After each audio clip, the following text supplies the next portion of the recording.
साल था 2008 और दिन था 26 नवंबर। दोस्तों, ये एक भारतीय इतिहास का एक ऐसा काला दिन था जिससे कोई चाहकर भी नहीं भुला सकता। यही वो दिन था जब भारत में पहली बार इतना खतरनाक आतंकवादी हमला हुआ था जिससे हमारा देश चौंक उठा था। इस दिन लश्कर-ए-तैयबा आतंकी समूह के आतंकवादियों ने मुंबई शहर में प्रवेश किया था। इस हमले में 10 सदस्य शामिल थे, जिनका नाम ज़की-उर-रहमान लखवी था। वह हमलों के पीछे के मास्टरमाइंड में से एक था। दूसरे साथी का नाम था अजमल कसाब, एकमात्र जीवित हमलावर। कसाब को हमलों के दौरान पकड़ लिया गया था। 2012 में फांसी दिए जाने से पहले उसने खुलासा किया कि हमलावर वास्तव में लश्कर-ए-तैयबा के सदस्य थे और पाकिस्तान से नियंत्रित होते थे। 2 साथी और शोएब और उमर, ये दोनों आतंकी ताज पैलेस और टॉवर होटल में घुसे और पूल साइड इलाके में मेहमानों पर अंधाधुंध गोलियां बरसाने लगे। 26 नवंबर की शाम को 10 बंदूकधारी चुपचाप गेटवे ऑफ इंडिया स्मारक के पास शहर के तट पर पहुंचे। उन्होंने एक पुलिस वैन सहित कई वाहनों का हाईजैक कर लिया और कम से कम 3 ग्रुप में विभाजित हो गए। उन्होंने 8 जगह हमला करने का सोचा था, जो कि थी छत्रपति शिवाजी महाराज टर्मिनस। इस जगह आतंकवादियों ने व्यस्त रेलवे स्टेशन पर गोलीबारी की, जिससे यात्रियों में अराजकता और दहशत फैल गई। दूसरी जगह थी ओबेरॉय ट्राइडेंट होटल। एक और लग्जरी होटल ओबेरॉय ट्राइडेंट पर हमला हुआ। बंदूकधारियों ने बंधक बना लिया और सुरक्षा बलों के साथ भीषण लड़ाई में लगे रहे।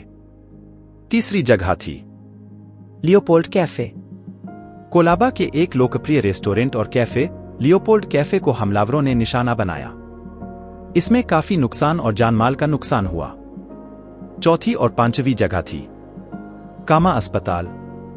आतंकवादियों ने कामा और अल-बलेस अस्पताल पर हमला किया, जिसके परिणामस्वरूप मरीजों, कर्मचारियों और सुरक्षाकर्मियों के बीच हताहत हुए। छठी जगह थी नरीमन हाउस।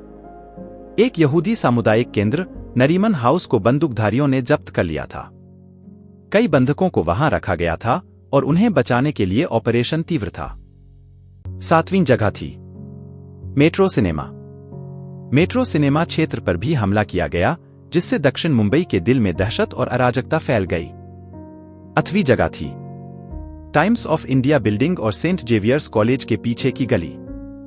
हमलावरों ने इसी लेन में हमला किया, जिसमें नागरिकों और सुरक्षाकर्मियों को निशाना बनाया गया। इसके अतिरिक्त मुंबई के बंदरगाह क्षेत्र में मजगांव में और विले पार्ले में एक टैक्सी में विस्फोट हुआ था, जबकि अधिकांश हमले कुछ घंटों के भीतर समाप्त हो गए। परंतु 3 स्थानों पर लंबे समय तक आतंक देखा गया। नरीमन हाउस एक यहूदी आउटरीच सेंटर जहां बंधकों को ले जाया गया था। ओबेरॉय ट्राइडेंट होटल दर्जनों मेहमानों और कर्मचारियों को फंसाया गया या बंधक बना लिया गया। ताज महल पैलेस और टॉवर होटल बंधकों के साथ एक और साइट थी।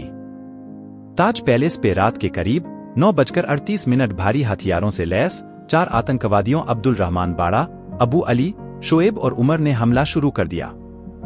उनमें से 2 टॉवर सेक्शन के मुख्य प्रवेश द्वार पर पहुंचे, जहां उन्होंने एक पुलिस चौकी के पास एक तात्कालिक विस्फोटक उपकरण लगाया था। AK-47 गोला बारूद और हथगोले से लैस वे लॉबी क्षेत्र में घुस गए, अपने रास्ते में किसी पर भी अंधाधुंध गोलीबारी की। इसके साथ ही अन्य 2 आतंकवादी पैलेस के लापैट दरवाजे से प्रवेश कर गए और पूल साइड क्षेत्र में मेहमानों को गोली मारना शुरू कर दिया। ताज महल पैलेस होटल सिर्फ भय और हिंसा का स्थल नहीं था, यह कुछ और गहरा प्रतीक था। यह समृद्ध और मुंबई में मनाए जाने वाले उद्यमी अभिजात वर्ग का प्रतिनिधित्व करता था। 60 घंटे से अधिक समय तक ऐश्वर्य का यह गढ़ आतंकवादियों की दया पर पड़ा रहा। ताज पर हमला भारत की समृद्धि के ताने-बाने के खिलाफ एक क्रूर हमला था। आतंकवादियों की जागरूकता की आमतौर पर बंद लापैट दरवाजा उस दिन कॉरपोरेट बैठकों और एक शादी के लिए खुला था, जिसने उनकी योजना की जटिलता पर प्रकाश डाला। घेराबंदी के दौरान होटल के कर्मचारियों और मेहमानों ने अपार साहस का प्रदर्शन किया। कुछ ने दूसरों की रक्षा के लिए अपनी जान जोखिम में डाल दी, जबकि अन्य ने मेहमानों को निकालने में मदद की। ताज के प्रतिष्ठित गुंबद को हमलावरों ने आग लगा दी, जिससे शहर की स्मृति पर एक अमिट छाप छूट गई। Operation black tornado. 29 नवंबर 2008 को भारत के विशिष्ट राष्ट्रीय सुरक्षा गार्ड्स ने शेष हमलावरों को बेअसर करने के लिए ऑपरेशन ब्लैक टॉर्नेडो शुरू किया। इस अभियान का उद्देश्य आतंकवादियों को बाहर निकालना और होटल को सुरक्षित करना था।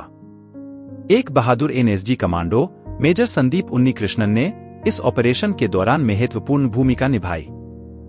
एनएसजी ताज के अंदर आतंकवादियों के साथ भीषण गोलीबारी में जुट गया। हमलावरों को घेर लिया गया और उनके विकल्प कम हो गए। भीषण लड़ाई में एनएसजी बलों ने आतंकवादियों को मार गिराया। एकमात्र जीवित हमलावर अजमल कसाब को पकड़ लिया गया था और बाद में उसे अदालत ने मौत की सजा दी थी।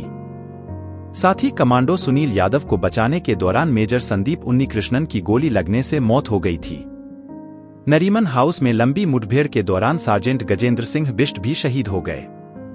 इन हमलों में कुल 175 लोगों की जान गई थी।